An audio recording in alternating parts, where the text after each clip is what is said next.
Welcome to the Real News Network. I'm Paul Jay in Baltimore, and welcome to Reality Asserts Itself.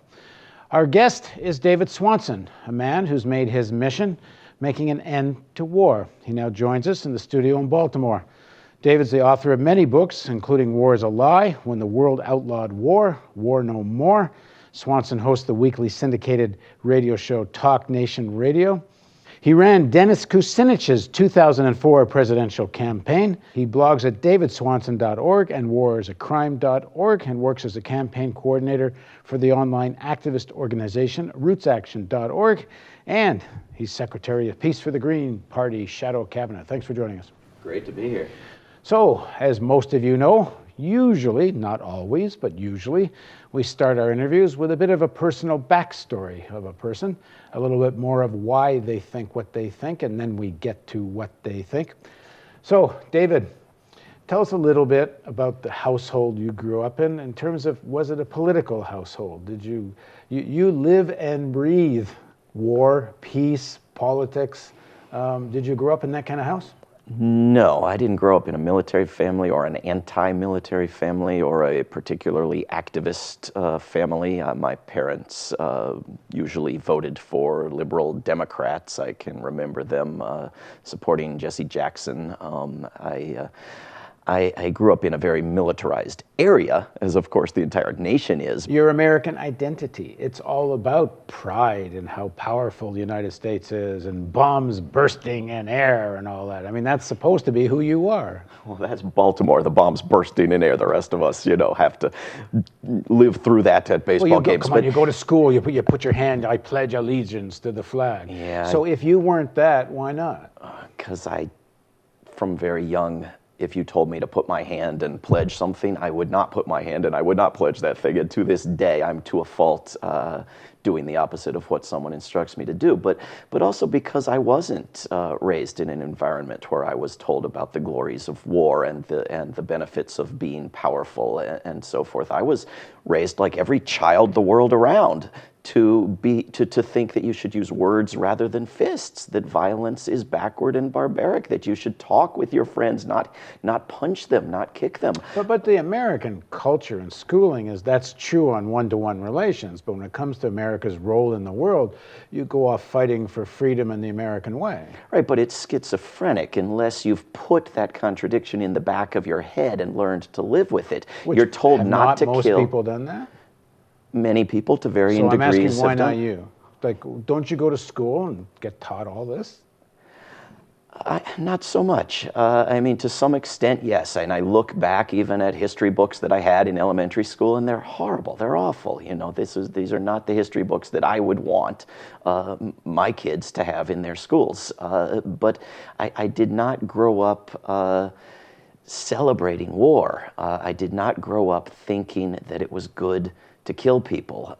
And I didn't grow up convinced that the Soviet Union was evil and we needed a military machine to push back against it. When do you start to get that? How old are you? I'm trying to just get the era you grow up in. I was born in December of '69, and so I graduated high school in '87, and I'd say it was about '85 or '86 when Oliver North's daughter, one of my classmates, brought her daddy to school, and he told us that Nicaragua was very close, and if our teachers weren't telling us how close the commies were and how scared we should be, they weren't doing their job. And I didn't rebel and protest. I was interested in football games and cars, but when I did become politically active later, after high school, I became politically active around progressive issues, and I've always thought of those as including peace and opposition to war. So I protested the first Gulf War. I protested the next Iraq War. And what is it? The first Gulf War that galvanizes you, or if not, what? I think I ended up after I got a master's degree in philosophy, which that and $1 can get you a bus ride, and I had to do something with my life finally. I ended up working at Acorn and working on domestic issues, and then I left to go work for Congressman Kucinich on his presidential campaign. To go to Acorn and go to Kucinich, you're already fairly politicized and in a pretty left direction. But not around peace. The point I'm trying to get to is that it was with the Kucinich campaign that my work focused on opposing war. And if there had been recruiting posters for professional jobs as a peace activist when I was a kid or a young adult, I would have probably jumped at that. But I never heard of such a thing. Now I make money as an activist and an author, working as a full-time peace activist, which most people have to do on the side.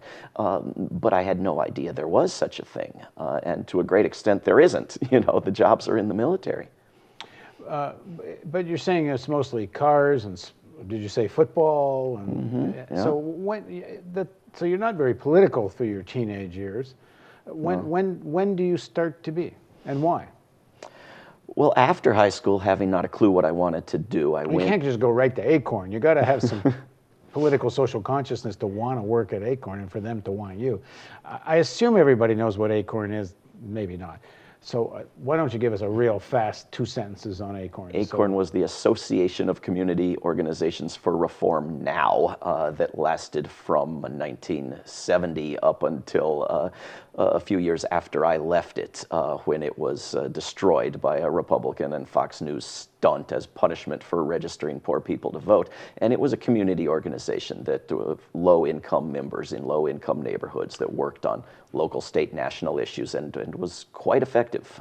So for you to want to work at Acorn and for them to want you, you already have to be fairly socially conscious. So what happens between sports and cars and that? So in between high school and Acorn, I go as an exchange student to live in Italy for a year through the Rotary Club, which has a long tradition of promoting peace and promoting cultural exchange. And I see the world from outside the United States for a year, which is absolutely essential. Everyone has to do that. And I come back and study architecture, having seen architecture in Italy, and I drop out, and I never finish the degree because I'm reading philosophy and literature and politics, and I'm reading books, which I never did when I was into the sports and the cars. Is there anything specific you read that kind of opened your eyes, or? Not one book, but philosophy and history, and then I end up in a master's program in philosophy at the University of Virginia, where they were nice enough to let me in, not having a bachelor's or anything. And I got involved in living wage campaign on campus. I got involved with learning about the labor movement and various incidents and people I knew. I learned about injustice in our criminal justice system in Virginia. And I had always wanted to do something to make the world a better place. And wherever I had a job that didn't do that, where I was working at a newspaper in Virginia and being edited because I wasn't corporate enough or whatever, I didn't last long. As well as whenever I've had a boss who told me what to do, I haven't lasted long. But I had to have a job where I was working to better the world, and it was at Acorn where I finally got that. And why did you? Because again, if you take up the American identity, at least normally as it is expressed in most culture, you're supposed to talk about wanting to do good in the world, but in reality, you're supposed to pursue your career. Well, hypocrisy gets to me, and I went to Washington, D.C. to work at a place called the Bureau of National Affairs, writing these newsletters for labor unions and for what we so disgustingly call human resource managers. And so when there would be a decision made by the National Labor Relations Board or various rulings and judgments or something to say to the labor movement, I would have to write a story. And I would have to spin it two ways. I would have to spin it on what this means to the labor movement and humanity, and how can this help you screw your workers? And I had told them when I took the job that I wouldn't do that second part. And I had to do it to be fair and objective and balanced. And that disgusted me. And I left without any prospects for employment. And I went and found that job at Acorn because I wanted a job where they weren't going to tell me, you have to rewrite it and spin it for people who are trying to screw their workers. I'd had enough of that. Right. So Kucinich campaign is where you decide the opposition to war becomes your passion, your mission?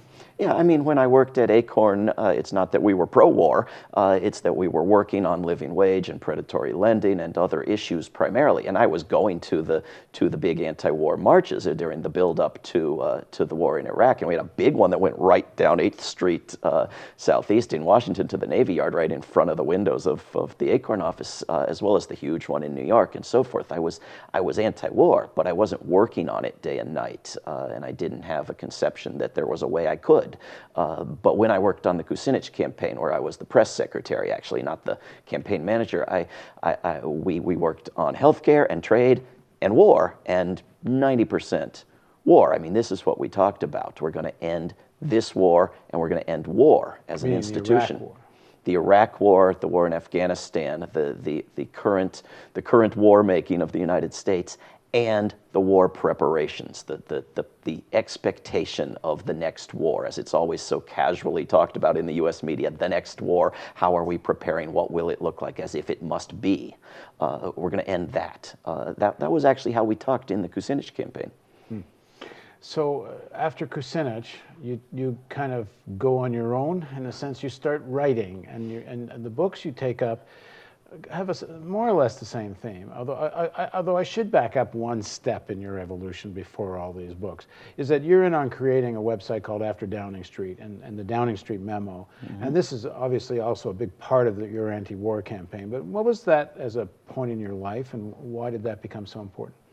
This was in May of 2005, and I had been working for better part of a year for the AFL-CIO, and I was now looking for what I could work on, and a few friends had an idea that we would work on trying to impeach George W. Bush. And I had actually proposed working on trying to end the war in Iraq. And these buddies of mine had said, no, let's be realistic. Let's try to impeach the president. That's more achievable. And I was, okay, I'm not against it.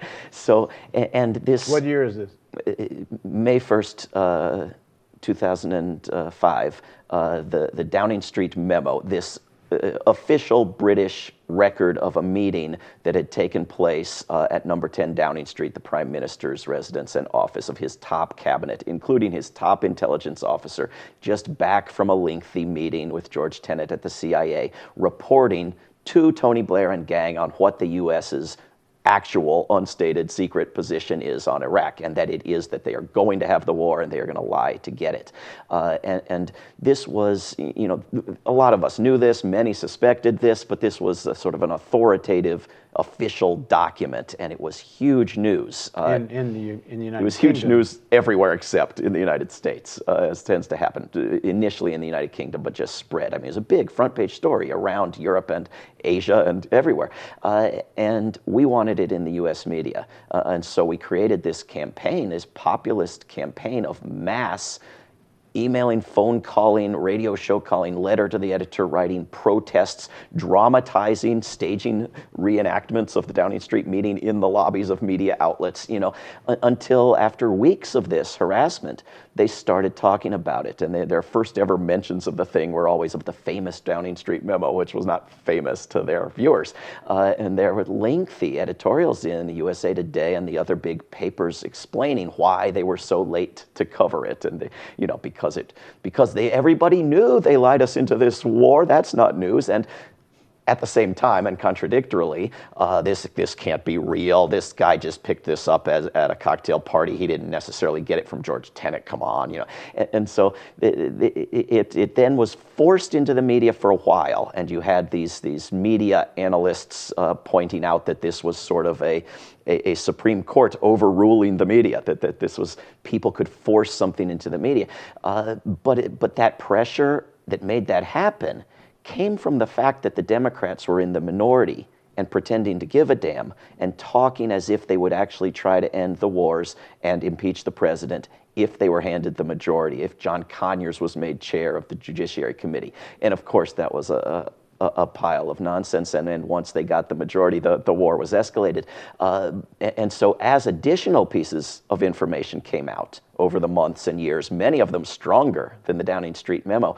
They got progressively less attention to the point where we couldn't force them into the U.S. media anymore. And it was remarkable. I remember watching Sunday morning talk shows on the main networks, and Cheney and gang would go on and keep repeating this phrase over and over again, which was, all our allies believe there were weapons as well.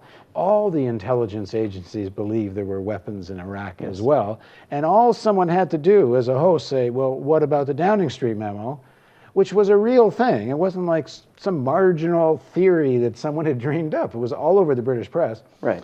And they would never say it. None of those hosts on any of the shows would ever call them on this question. And you didn't even have to mention a piece of evidence. I mean, it was not disputed that most of the nations of the world said this is wrong. I mean, Congress had to rename French fries freedom fries because the French at that point were much more anti-war than they seem to be in recent weeks. In fact, the nations of the world were moved by the biggest popular demonstration in the history of the world on February 15th, 2003, to force the United Nations to reject the war. And if they were going to have this war, it was going to be illegally.